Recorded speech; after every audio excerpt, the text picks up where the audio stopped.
Party పెద్దలకి సభ్యులకి నా గౌరవపూర్వక వందనాలు.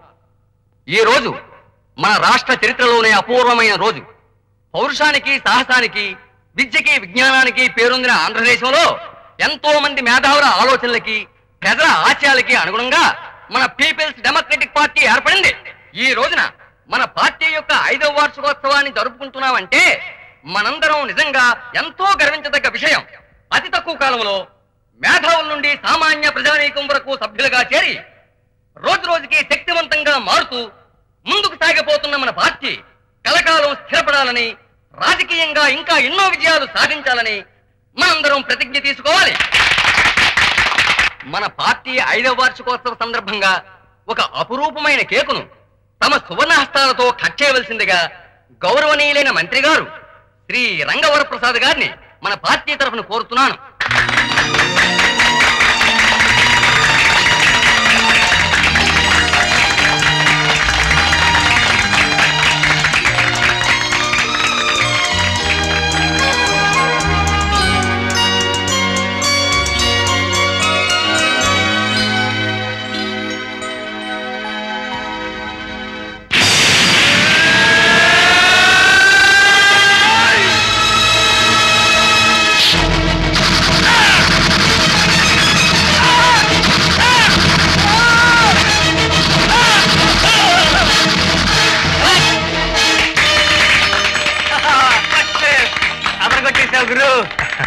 Congratulations, Mr. Ravi.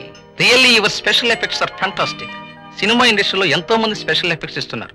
ఎవరు నీలాగా న్యాచురల్ గా టైమింగ్ లో ఇవ్వలేదనుకో. ఏమయ్యా బుచ్చిబాబు? సార్, టైమింగ్ కోసం మీ బాస్ నటించమన్నాను. ఎలా వచ్చిందంట ఎఫెక్ట్? బ్రహ్మాండంగా వచ్చింది సార్.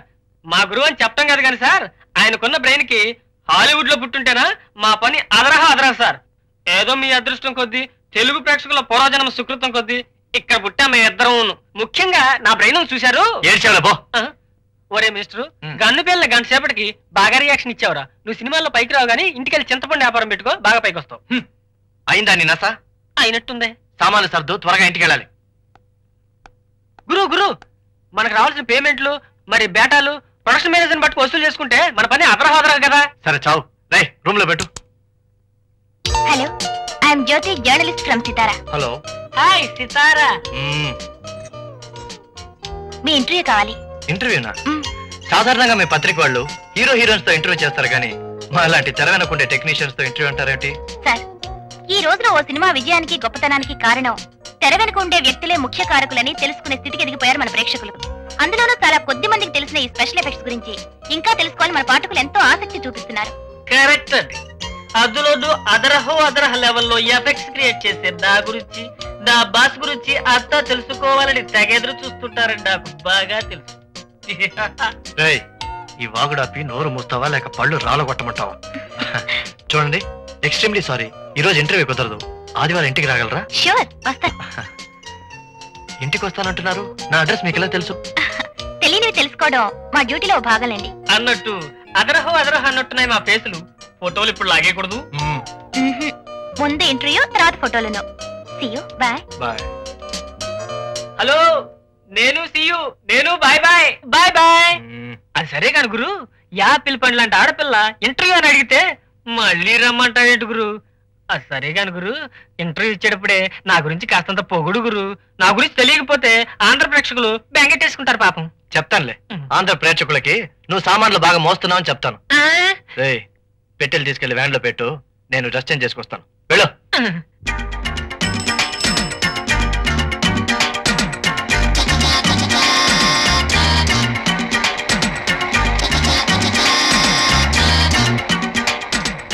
గురు, మన శోభలా ఉంది. శోభ? అవును. అరే పాప, ఎంతసేపు నుంచి వెయిట్ చేస్తుందో. శోభా, శోభా, ఇలా రా. నువ్వు వెళ్ళి వెనక్కి కూర్చో. ఓకే గురు.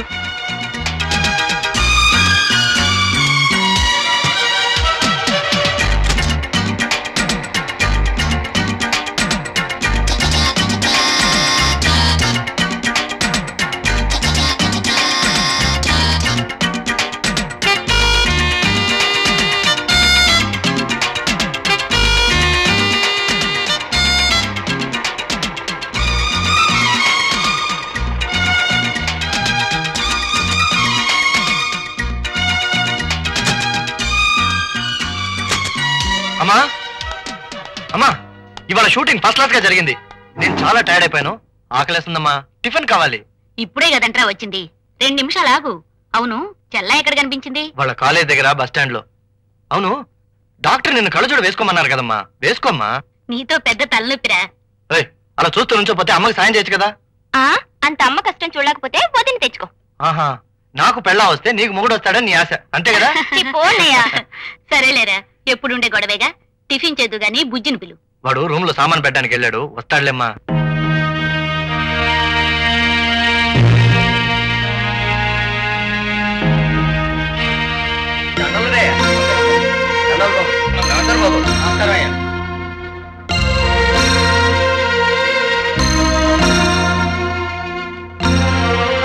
నమస్కారం. నమస్కారం. Thank you very much. నమస్కారం సార్. సాధారణంగా పదవి రాగానే అంతా ప్రజల్ని మర్చిపోతారు. తమరు మాత్రం ప్రజల కోసం తాపత్రయపడుతున్నారు. నిజంగా చాలా గొప్ప విషయం సార్. ఇందులో గొప్పే ఉందయ్యా. ఓ మంత్రిగా నా కనీస బాధ్యత. అన్నట్టు బెనర్జీ సార్, పత్తి రైతుల ఆత్మహత్యల గురించి మనకు పిటిషన్ వచ్చింది. ఈ విషయం చీఫ్ మినిస్టర్ గారితో మాట్లాడాను. ఆయన ప్రతి కుటుంబానికి 50,000 రూపాయల చొప్పున సాయం చేస్తామన్నారు. తొందరలో ఆ ప్రాంతానికి వెళ్ళి వాళ్ళకి ఆ డబ్బు అందేటి చూడాలి. మీరు ఇంక సెలవు తీసుకోండి.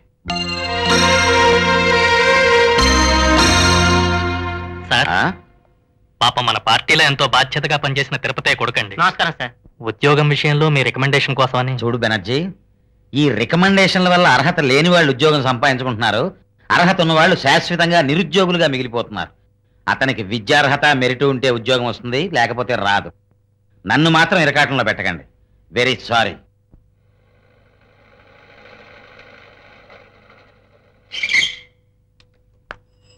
Sir sir sir sir sir ఏంట్రా? ఇప్పుడు మీరు లోపలికి వెళ్ళి మినిస్టర్ గారితో మాట్లాడి బయటకు వచ్చేసరికి చాలా టైం పడుతుంది కదా సార్. పడుతుందిరా. ఈ లోపల 2 నిమిషాల్లో ట్యాంక్ బండి దగ్గరికి వెళ్ళి హెయిర్ కటింగ్ చేయించుకొచ్చేస్తాం sir. Tank Bund? Yes sir. Hair cutting? అవును సార్. ఎరా, మనం మున్సబ్ గారింటికి వచ్చామనుకుంటున్నావా, మినిస్టర్ గారింటికి వచ్చామనుకుంటున్నావా? అయినా మన కమిషనర్ గారింటికి వెళ్ళినప్పుడు కూడా హెయిర్ కటింగ్ అని చెప్పి అక్కడికి వెళ్ళావు కదా. అది నేను కాదు సార్, జోసఫ్ గడ్ అయి ఉంటాడు. ఏ పదం ఎప్పుడు అబద్ధాలు చెప్పడు సార్. అబద్ధాలే చెప్పవు. రే, సిగరెట్లు కాల్చి షికారులు చేయడానికి వెళ్తున్నావని నాకు తెలుసురా. నాకు అసలు సిగరెట్లు అలవాట్లేదు సార్. అలవాటే లేదా? లేదు సార్. మరి మనం పోలీస్ స్టేషన్ ఎదురుకుండా కిల్లీకుట్లో 100 రూపాయలు బాకీ పడ్డామని చెప్పి వాడు నాకు రిపోర్ట్ ఇచ్చాడే, మరి దాని సంగతి ఏమిటి? 100 రూపాయలు బాకీ పడ్డానని రిపోర్ట్ ఇచ్చారు సార్. అవును. అబద్ధం సార్. ఏదిరా అబద్ధం? వాడికి 80 రూపాయలు తీర్చేశాను సార్. 20 రూపాయల బాకీ. చూసావా, నువ్వు చెప్పేవన్నీ అబద్ధాలే. పొరపాటు అయిపోయింది సార్. ఈసారి అబద్ధం చెప్పావంటే డిస్మిస్ చేయించేస్తాను. Be careful. ఇక్కడే ఉండు. ఇక సెలవు తీసుకుంటానండి. మంచిది. Good morning sir. రావయ్యా ఇన్స్పెక్టర్, రారా. నీకోసం ఎదురు చూస్తున్నాను, రా. ఏమిటి, సిటీలో వీడియో షాపుల మీద రైడ్ చేసి దొంగ క్యాసెట్లన్నీ పట్టేసేవటగా? అవును సార్, మీ ఆర్డర్స్ ప్రకారం రైడింగ్ చేశాం సార్. దాంట్లో అందరూ పెద్ద మనుషులు ఇన్వాల్వ్ అయినారు.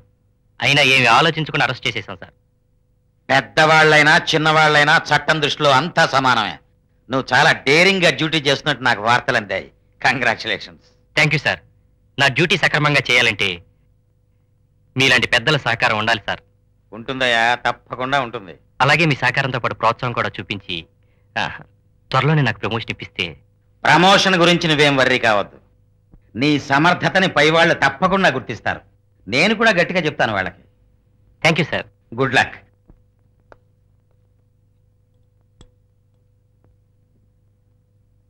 ఎక్కడా మన పుత్రరత్నం టిఫిన్ కూడా రాకుండా ఏం చేస్తున్నాడు? వాడికి ఏదో ముఖ్యమైన పని ఉందటండి. 2 రోజులుగా ఆ పని మీద తిరుగుతున్నాడు. ఏమిటి ముఖ్యమైన పని? అర్ధరాత్రి దాకా బారులో తిరగటం, ఆ తర్వాత అమ్మాయిని లేచుకుని హోటల్లో కాలక్షేపం చేయటమేగా. వీడి వల్ల నాకు నా మంత్రి పదవి కూడా చెడ్డ పేరు వచ్చేట్టుంది. పోన్లేండి, ఏదో చిన్నతనం వల్ల. చిన్నతనమా? ఈ పాటికి పెళ్లి చేస్తే 20 మందిని కనేవాడు. అసలు మందరిద్దామంటే కంటికి కనిపించడేంటి? ఎక్కడ ఏం చేస్తున్నాడు వాడు?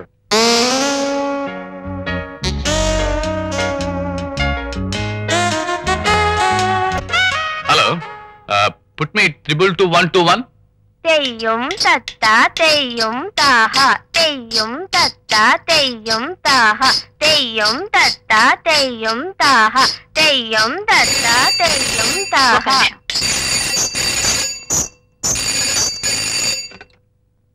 Hello. Hi Lalli darling, how are you? నా సంగతిలా ఉంచండి సార్. మీరేమయ్యారు? 3 రోజులుగా కనిపించడం లేదు. నీ కళ్ళలోకి తప్ప కళ్ళ ముందుకు రాలేదని కోపం వచ్చిందా? రాదా మరి? ప్రతిరోజు కలుస్తానని ప్రామిస్ చేసి ఇలా మాయమవుతుంటే చూడు డార్లింగ్, నేను మంత్రి గారి కొడుకుని. మా నాన్నగారికి సంబంధించిన పార్టీ మీటింగ్లు, క్యాన్వాసింగ్లు అన్నీ నేనే చూసుకోవాలి. ఆ పనుల్లో నేను బిజీగా ఉండి రాలేకపోతే అంత కోపగించుకోవాలా? క్షమించలేవా? క్షమాపణ ఎందుకులేండి, ఇంటికి ఎప్పుడు వస్తారు? ఇప్పుడు చాలా బిజీగా ఉన్నాను, సాయంత్రం వస్తాను. మీకోసం 1000 కళ్ళతో ఎదురు చూస్తూ ఉంటాను. Bye bye.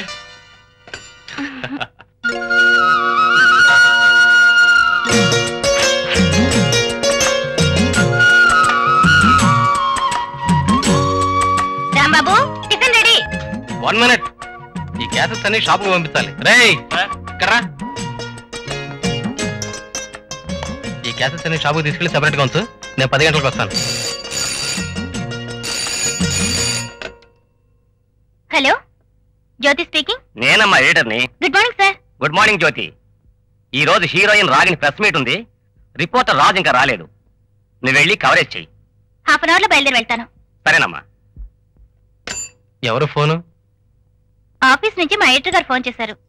నిన్న మ్యారేజ్ చేసుకున్న హీరోయిన్ ప్రెస్ మీట్ కి పిలిచిందట.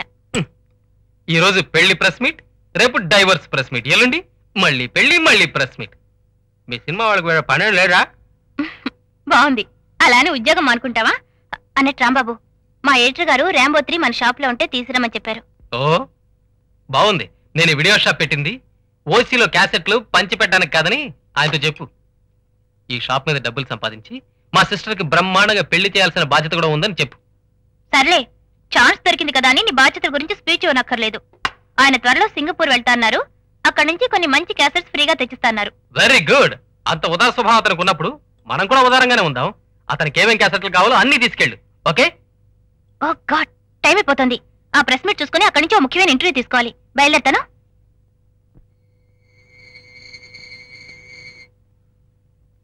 ఏమండి, మన పెళ్లి విషయం మీ నాన్నగారితో మాట్లాడతానన్నారు. మాట్లాడారా? మాట్లాడతాను లలిత. మంచి ముహూర్తం చూసి నాన్నగారితో చెప్తాను. ఆయన వెంటనే ఆకాశం అంత పందిరి, భూదేవంత పేటేసి మన పెళ్లి జరిపిస్తారు. ఓకేనా? ఆ శుభగడియ కోసం ఎదురు చూస్తున్నానండి. తొందరగా ముడుముడు పడి మన పెళ్లి జరిగిపోతే నా జీవితానికి అంతే చాలు.